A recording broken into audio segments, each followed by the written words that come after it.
Hai, selamat datang kembali di cerita horor Senja Maghrib.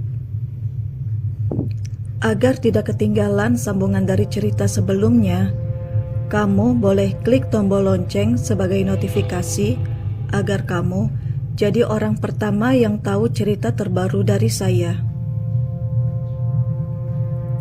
Cerita sebelumnya, Mirna yang sudah menyelesaikan prosesi ritual pengguguran janin itu akhirnya kembali ke kosannya lagi, dan Lastri pun kembali ke kehidupan normalnya, yaitu memulai dan disibukkan kembali perkuliahannya di semester awal.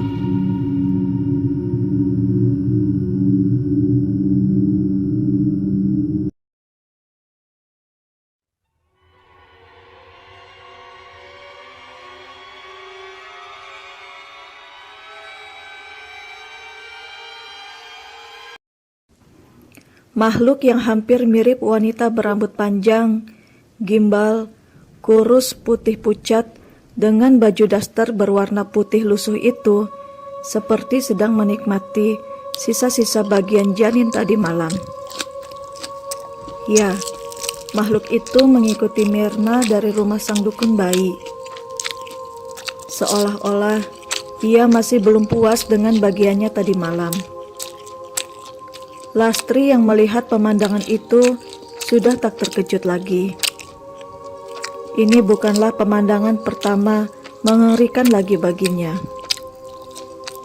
Mundur, pelan selangkah demi selangkah, keluar dari kamar kosan Mirna, tak mau membangunkan Mirna yang masih terlihat terlelap dalam tidurnya itu. 3 bulan kemudian, Lastri yang tengah disibukkan dengan tugas-tugas dan jadwal perkuliahannya itu tiba di sebuah pom bensin. Ketika ia sedang membuka jok motornya untuk membuka tutup tangki bensin, ia melirik ke sebuah sweater rajut yang terlipat di dalam bagasi motor miliknya. Sejenak, ia mengerenyitkan dahinya, masih mengingat-ingat kardigan itu milik siapa. Akhirnya ia melipir masih di area pom bensin, dan dibukanya kembali jok motornya. Masih penasaran dan bingung dilihatnya tajam kardigan sweater rajut berwarna kuning itu. Punya siapa ya? Tanya Lastri dengan nada pelan, masih setengah bingung itu. Kok selama ini aku tidak menyadari ada kardigan di jok motorku? Ucapnya kembali. Agak lama ia terdiam berusaha mengingat-ingat pemilik kardigan rajutan itu. Apakah milik teman di kampusnya atau memang miliknya sendiri? Seketika ia teringat kalau pemilik kardigan rajut itu adalah milik Mirna, yang ketika minta diantarkan ke sebuah apotek untuk membeli alat tes kehamilan. Dilihatnya jam tangan yang masih menunjukkan pukul 4:30 sore. Masih jam segini, masih keburu ke rumah Mirna, ujar Lastri sekenanya.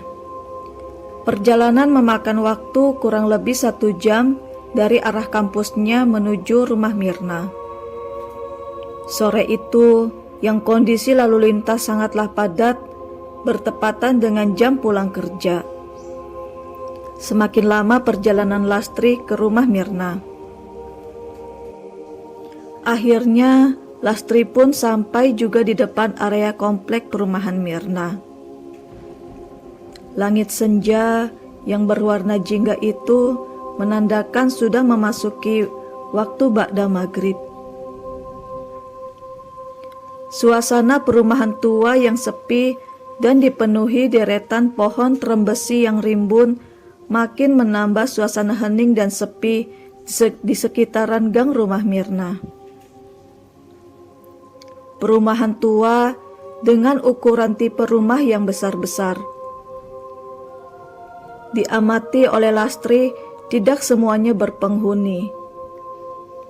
Terlihat lampu penerangan depan rumah Ada yang gelap, namun juga ada yang terang. Telah sampai Lastri di depan pagar rumah Mirna, yang terlihat seperti rumah yang sudah lama ditinggalkan. Banyak debu dan daun kering menutupi pelataran depan rumah Mirna.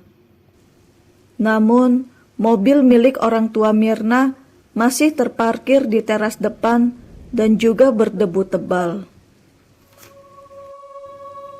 Lastri yang menyapu pandangannya di setiap sudut rumah Mirna yang sedikit terang yang bersumber dari lampu penerangan jalan depan rumahnya itu. Masih bertanya-tanya sejak kapan rumah ini lama ditinggalkan. Angin seketika berhembus kencang di suasana senja maghrib. Itu ditambah suara daun yang bersumber dari pohon besar bergesekan, makin menambah suasana mencekam senja itu. Assalamualaikum, Mirna. Lastri yang mencoba berpositif thinking itu memanggil nama Mirna dari luar rumah. Mungkin saja di rumah itu dihuni oleh orang tua Mirna dan Mirna sudah pindah di tempat lain. Mirna, Mir.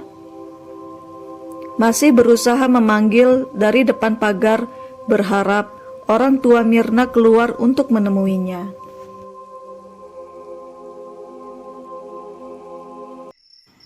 Terdengar samar-samar ada suara wanita cekikikan dari atas pohon besar depan rumah Mirna. Sontak Lastri pun mencari sumber suara itu.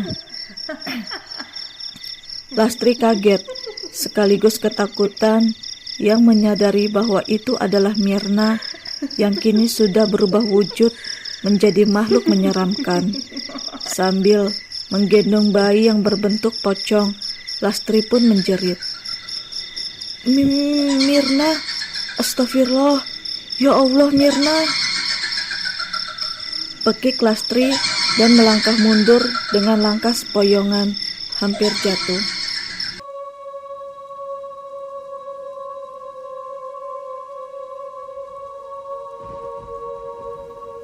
Lastri yang masih tersadar itu segera mencantolkan kardigan milik Mirna di atas pagar, dan dengan ketakutan segera menyalakan Honda Beat-nya itu, meninggalkan rumah Mirna yang kini menjadi rumah kosong tak berpenghuni.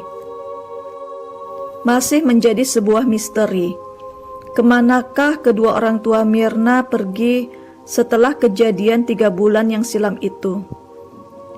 Mobilnya masih terparkir dan terlihat masih ada perabotan di teras depan rumah yang masih lengkap itu.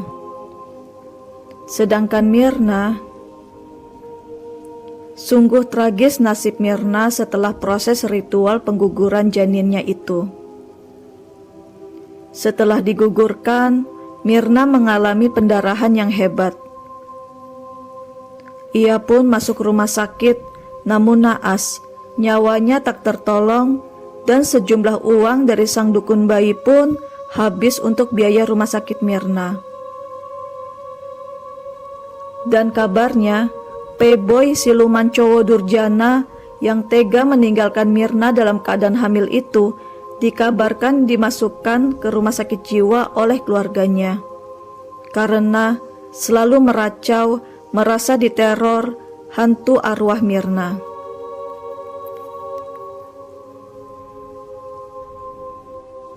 Demikian kisah Mirna yang menumbalkan janinnya itu demi sejumlah uang dan akhirnya menerima konsekuensi dari pesugihan tumbal janin. Apakah Mirna sudah layak mendapatkan konsekuensinya itu? Ataukah playboy yang lebih pantas menerima hukuman dari perbuatannya itu? Kamu komen di bawah.